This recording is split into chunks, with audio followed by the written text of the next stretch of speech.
Akkam jirtan kun barsiifatuudha. Har'a viidiyoo haaraa tokko isiniif hojjennee dhufnee jirra. Viidiyoo kana keessatti akka ta'e operating system garaagaraa kompiitara tokko irratti fayyadamuu dandeenyu akkuma ilaallu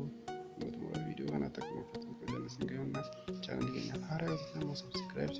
subscribe gochuudhaan akka nu hordoftan isin jedha. Gara viidiyochaatti darba.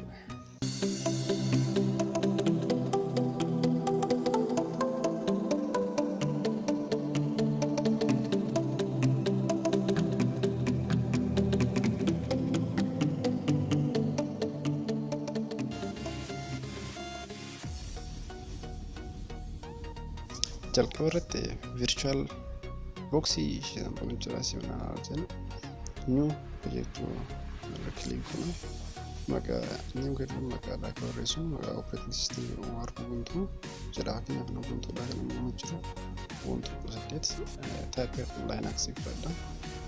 version computer keenya 64 no 32 jedha 64 iddoo itti immoo raamidhaa kennuuf jiru 2GB kennuuf jira raamirra 2GB kennuuf jiru next jedha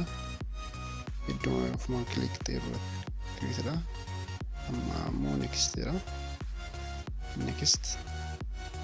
iddoo kanatti immoo hard disk irratti immoo bakka faayiloonni gargaaruu naa ta'uu danda'u 2GB kennuuf GB kennuuf jira 2GB dha create jedha gaafa create fuula kan start iddoo jettu jechuudha inni irra virtual boxii start iddoo jennu gaafatu kun image file select gochuudha bakka inni irra nuuf install gochuudha ISO file ISO jedhudha nama fakkeenyaaf ubuntu kana select gochuudha ubuntu open then start iddoo click godha gaafa fuula kana language welcome godha language filadha english fudhee install jedha asitti keyboard kechee godha barasaadhu ni hojjeta keyboard continue normal installation keyboard click godha continue gara disk dha waan mul'isuu ta'e install godha continue iddoo biyya keessa jiru fakkeenyaaf filadhaa jan marker kan filachuu jiru fakkeenyaaf Addis Ababa select godha continue asin maqaa kee barreessa fakkeenyaaf aliifuu password info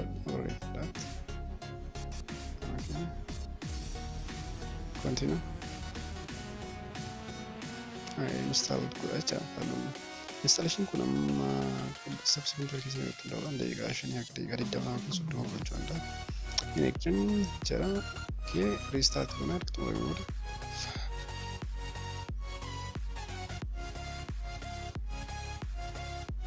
okay fuula kan nuuf baha ubuntuun maqaan password itti barreessanii godha raantu jira haala kanaan ergamtee booda fuulli kun nuuf banameera jecha ubuntu keessarraa okay user haala kanaan operating system gosa hedduu kompiitara tokkotti feenee itti fayyadamuu dandeenya fakkeenyaaf kan nama keessa gargaartu kun ubuntuudha ubuntu keessatti faalota garagaraa keessaa jira fakkeenyaaf asirratti masfara irratti barreessu jira text editor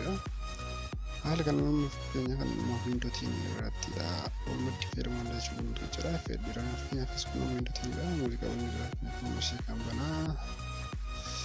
isa haala kanaan kan sistemii garagaraa haala walumatti itti fayyadamuu dandeenyu jechuudha.